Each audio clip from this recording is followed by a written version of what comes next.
there it is then. You're tuned in to another part on the disassembly of the Sangamo Weston S317.1.22. Now, in the last video that we watched on this, you saw mainly the clock mechanism altogether. I took off the synchro motor and the holding coil off the back, and then that was the end of it. Okay, we're now on to the next part, and when I pick the camera up in a minute, you will see that it's taken about 21 minutes to disassemble the clock mechanism as much as I can. And yes, I'm going to stop that stopwatch just there, 22:31 then, or 22.5 minutes. Let's zoom out then. Well, actually, I'm just going to leave the camera as it is and just slide it along a bit, because there's an end plate coming up. Okay, now as you can see, if I'll just zoom that camera out a little bit, you can see that there's a cog attached to that, and that's not removable. And what we're looking at is the rear end plate. Okay, so there's a cog on there. I probably could remove that because there's a little clip just on there, but I don't want to risk losing the clip, have it go flying off across the room or something. So I'm going to leave that cog in situ. Now, speaking of in situ, because of the way that Sangamo Weston have made their time switches, there are a few cogs on this which are quite simply not removable, and it really does tick me off because I've got to get in there somehow, clean the cogs up, get all the rubbish out of the cogs and all that business, while they're stuck within the confines of the centre plate and the front end plate.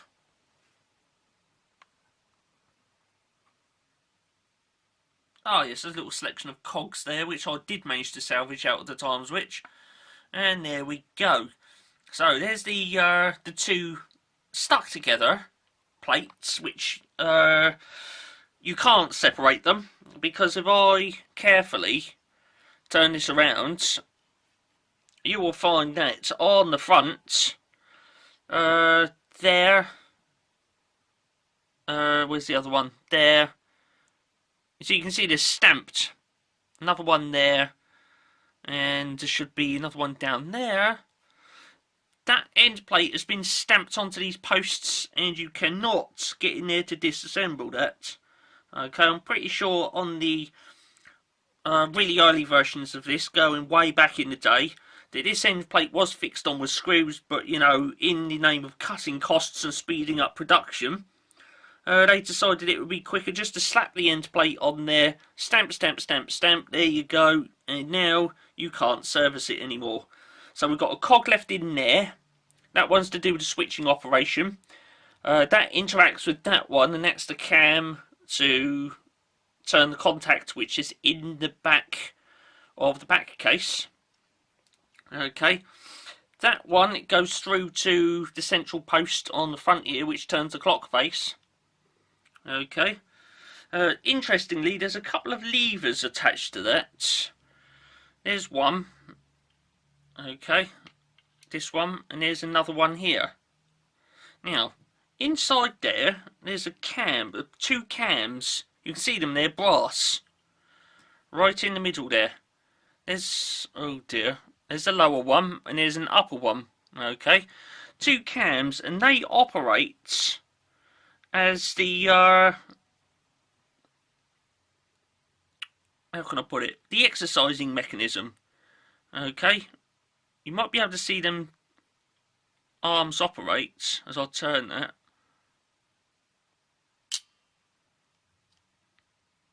I'll do it again.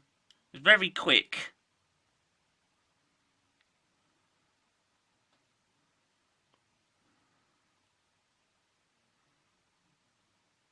It's in there somewhere. There goes one, and there goes the other one. Okay. Now, I've got reason to believe that is associated with the exercising mechanism, which basically it lets the escapement run for a few minutes every day. Now, unlike the Horstmanns, how can I word this? That exercising mechanism is fixed through to this centre shaft, which goes through to the clock face, of course, which says to me that the exercising routine runs once every 24 hours for a few minutes. Now, being directly attached to that shaft, you can see on there that you've got these two pins that stick out, and that holds the clock face on. Now, when you're setting a Horstmann, you can actually grab hold of the clock face and it turns on a cylindrical shaft. Okay. Now, because of that, I can deviate the clock face from the centre shaft, and therefore I can pull in the exercising routine to a time and day that I want. But on this, you can't do that, because that cam in there, those sets of cams are on that shaft. Okay, and that clock face, you can only fit it on there once, or should I say twice in 360 degrees. Okay, so there you go. I'd have to work out when I can set the clock face on there, and at what time it is that when the exercise routine operates. Okay, it'll either be something really silly like 4:30 in the afternoon or 4:30 in the morning. It'll be one or the other. Okay, whatever it is, it will be 12 hours apart, because of the way you can get that clock face on there twice in 360 degrees. Okay, but these two levers, they operate the little reed up here and move it away from the escapement, which I've removed. There's the escapement mechanism. And yes, but these plates though, the front end plate and the central one, I cannot separate them. So we've got a cog there, which I can't remove. There's another one, a big brass one down there. There's one which interacts with the escapement. You can see it there. This one. Okay, and there's a little wee skinny. There it is. You can see it just there. I'm touching my finger on it. Just in there. Okay. So there's like one shaft, but there's two cogs on it, or two sets of teeth. 1, 2. You've got that big brass one there. 3. That one there. 4. I believe there's a number 5 in there somewhere. Oh yes, there it is. Again, it's on the same shaft. We've got that big brass one, and if I follow that all the way up, there you go, you can see it in there, right there. I'm touching the screwdriver on it. Okay, so you've got one set of teeth there, 2, 3, 4, and this big brass one, 5. I cannot get them out. How annoying. Now, you probably noticed that it seems to be rather devoid of a spring drum. There's the spring drum all the way over there, right in the middle of the screen then. Spring drum. Now this, unlike a Horstmann, it's not this which determines when the exercise routine takes place. Okay, because on a Horstmann you'll have a little lug on the side of this. And as that rotates, that lug comes around and triggers a levering mechanism very similar to what's in there, and that activates the exercise routine. And of course, when I reassemble the Horstmann, I can then turn this to a position that I want it, and then drop it in, and then that engages all the cogs. Okay, and then because I can set the clock face anywhere in 360 degrees, I can then set when the exercise routine takes place. Well, not on the Sangamo. Okay, you can't do it on the Sangamo, because this sits not at the centre of the time switch. Okay, it sits off to, offset. Okay, because that cog there, that's the centre of the time switch. Okay, that hole there, that's the shaft where the winding shank comes through. And there's the winding shank, the square winding shank. Okay, now you're probably thinking, that silly little skinny thing and that whopping great hole, how's that work then? Well, just in here, that little tub, you've got this brass insert. Okay, that goes through from the front, and this comes through the back, and that goes like rather much like that, and that is what you see when it's on the front of the time switch. Okay, you see that brass bit, and then you insert the key in there to wind it. Okay. Bit of a funny way Sangamo Weston have made these. So, oh, and another thing as well. On a Horstmann, you can get that cog off the back. Okay. I'm pretty sure you could with this one. There's a little clip in the middle there, but once again, I don't want to risk having that come flying off around the room. So, because of that, I can't remove that one.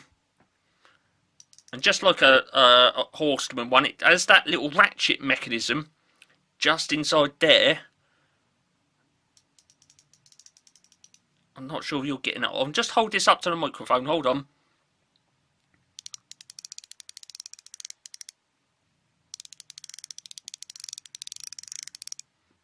Okay, so that is that. You turn one way and it winds it. See? Springs back. But you turn it the other way, it slips. Now, obviously speaking, when that's in the time switch, there'll be another cog interacting with that, and as all the rest of the mechanism turns, another cog comes through, namely this set, this little assemblage, interacts with that and slowly winds it up. Okay, so this is a self-winder, just like a Horstmann. Okay, we've got a Sangamo here. Okay, so I'd seem to think this is a self-winder, just like a Horstmann. And on this we got one cog there, well, one set of teeth there, another set of teeth there, and another set of teeth just in there. So I'm going to have to clean that up manually. Obviously speaking, we can't put that in the parts washer because there's a big old steel spring inside that. This is the spring case. There's a big old spring in there. Okay, so we can't put that in the parts washer. Very similar to a Horstmann, we got this little assemblage. Okay, again, it's got those little ratchets on it. Just in there. That turns freely that way. But when you turn it the other way, it catches and both of them rotate. And just like a Horstmann, you got that plate there and that plate there. And between that plate and this cog, there's a little rubber disc. And between that plate and the brass one, there's also another little rubber disc. And it allows that to slip. I can get hold of that and rotate that. You see? This way it slips. Because of the little ratchets on there. But this way, it grips. But if I get hold of that and turn that, here you go, you can see I'm turning that. Okay. So it's a bit like a slipping clutch sort of mechanism. And of course there's a big old spring in there. And that spring presses that plate and that rubber disc up against this brass cog, holding the whole lot together. And again, on that one we got those little ratchets. Okay, so that assemblage, we can't put that in the parts washer either. I'm going to have to do that manually by hand, what I call a dry scrub. And that leaves all of those. So that's about the only little set. Actually, I can't put that one in because that's got the anti-reverse device on it. It's a rotation corrector for the synchro motor. So again, I'm going to have to do that one by hand, and that is quite mucky and dirty. So that can't go in the parts washer either. So we're left with that cog that can go in, that one, and that one. That's it. I mean, is it really worth getting the parts washer out? For goodness sake. This one, this little wee cog, on the other side of that we got the power indicator. Okay, so that's what that shaft is. So that's a brief overview of the time switch so far and how much I've broken it down and how difficult it is going to be to get in there and clean those cogs up because they're not removable, and it does tick me off a bit. Like I say, it's taken me, where's the stopwatch? About 21 minutes to get that lot broke down so far. And, well, I don't want mucky hands all over my camera. But there you go, that's how it's going so far. So that little assemblage there, this, the spring drum obviously, and that cog with the reversal. Hang on, let me get this right. The rotation corrector. That can't go in the parts washer. Those three can. I'm not going to put that in. I'll just do a little dry scrub on that by hand. Okay, that cog over there is going to have to get a dry scrub as well, and all of that lot in there. I'm going to, again, this is going to be off camera, but I've got the parts washer ready. There's no water in it yet, and I'm going to get in there with my cogs, get them in there, give them a wash, give them dried, do the rest of that lot in there, and then we'll come back for the next section. What I'm going to do while I'm doing all that cleaning, this stopwatch, I'm going to reset it. I'm going to start it going after I stop the camera, and when we come back in the next section you'll see a time on that, and you'll see how long it's taken me to clean this little lot up. Okay, so there's the stopwatch there then. I'm going to start it going now, and as I do so, that'll be the end of this section.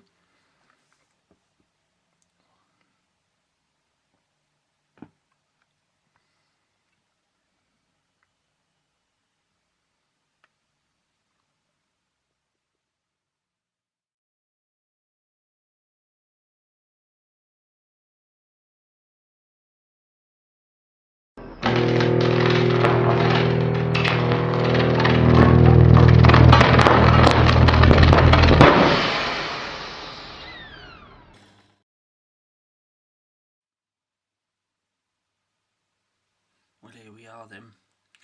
I'm just going to turn the audio up a bit because it's quite late at night now. Right, okay, I've that stopwatch up in front of the camera there. That is actually 1 hour and 45 minutes. Okay, I think I need a bit more audio. Right, yeah, so that's 1 hour and 45 minutes on there, and well, I've cleaned everything up now, restored it. There's all the parts. Now, just before I started the camera going, I started lubricating up all of the other cogs in there, and you see these two plastic ones. Well, this upper one, it moved. Okay, and this one I accidentally caught my finger on it and turned it around. Now, the problem with that is if I was just to mesh the two back together and then shove the, put it all back together and shove it back in the back case, this cog here has got a little part on it. Okay, I might be able to see it sticking out the side there if I can get the flipping thing to behave. I will see if I can zoom on it, but the complications of this is ridiculous. Bit of zoom.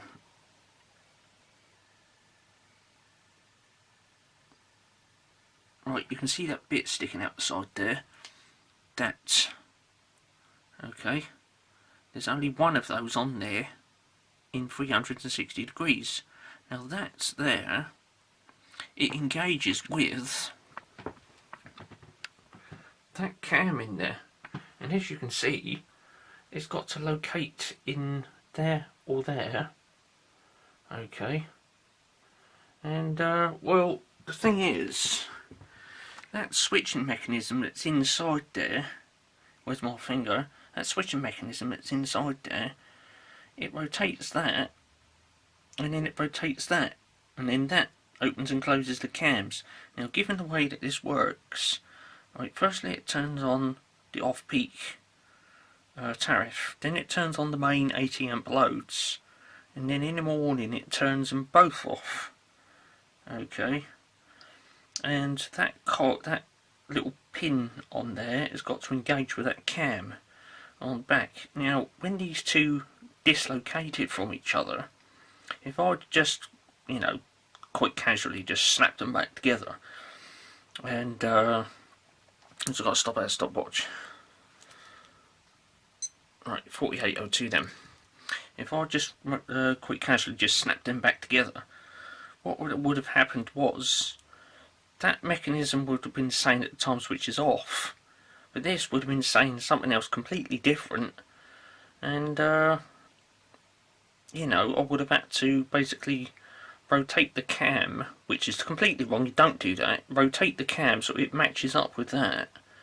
And even though this was saying that the time switch was off, if I'd rotated the cam in the back case so it matched up with that, you may have very well found that the time switch is in some other funny position, like say for example there's only the off peak that's activated, and it would have messed it all up. It's a bit like the timing in an engine.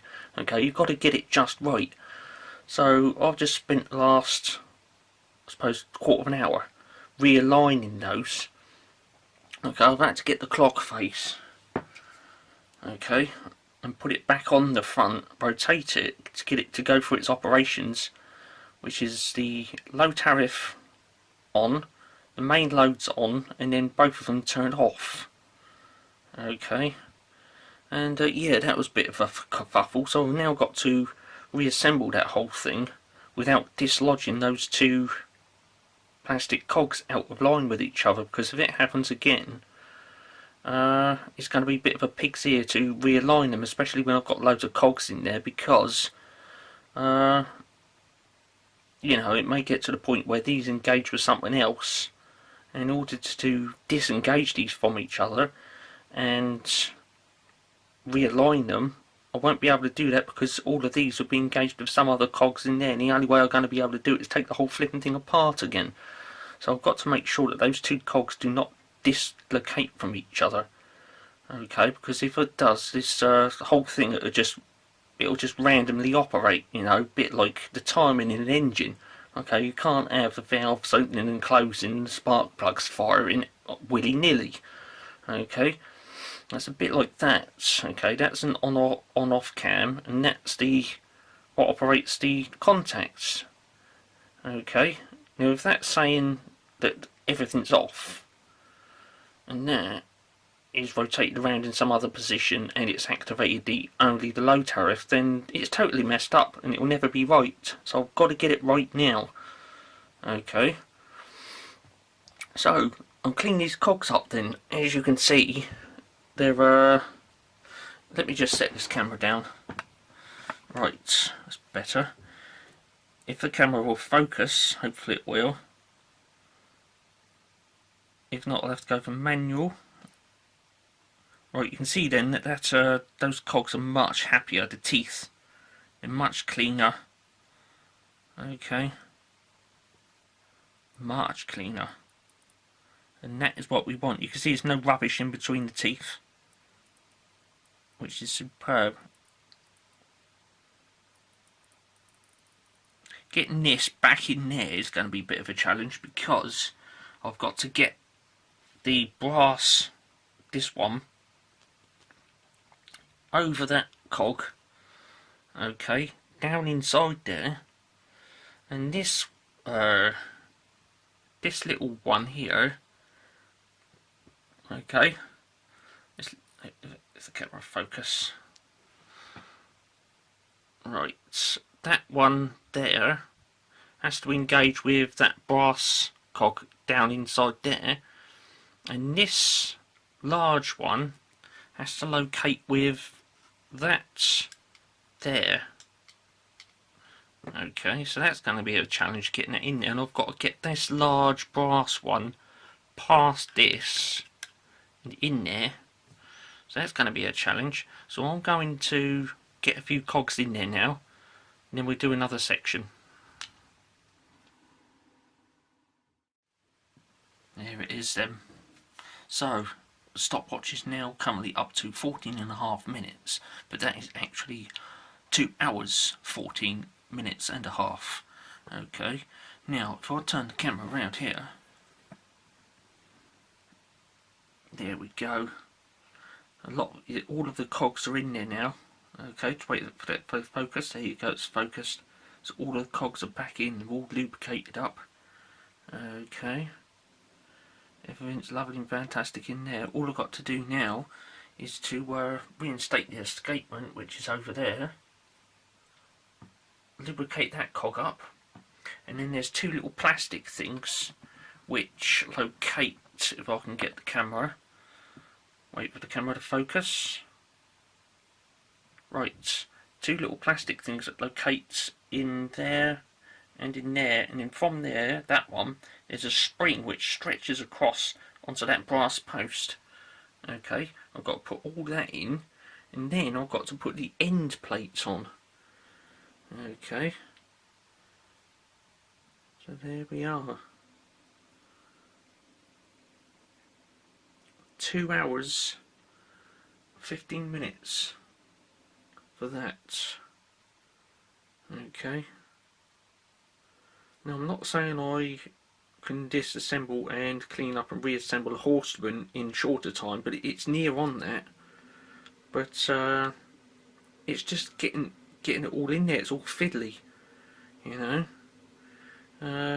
because it's one of these things where to get a part out you've got to get about 5 or 6 other parts out. Then you've got to loosen all these screws off, this, that and the other and all the rest of it. And then with this spring drum you've got that, it's like a brass collar which goes in from the front. It's all that mambo jambo, and it's really this one's really complicated. But as you can see, it's going back together superbly. I think the challenge now is getting an end plate on, because the ends of all these shafts, that one, that one, that one, that one, those two, that one in there, and the two little plastic things have all got to line up before the end plate goes on. Okay, that's going to be a bit of a juggle and a bit of a challenge, especially reaching in at that one. Okay, so yes, it's all fun and games. I've got 21 minutes left on the battery, so I'm going to have to strike this right up. So 2 hours and 17 then. That's the next section anyway, the next update. I've got to lubricate that cog up over there. Okay, and then it's a case of get that end plate, shove it on there and just hope for the best. Oh, and I've got to put the plastic things in as well. Must not forget the plastic things.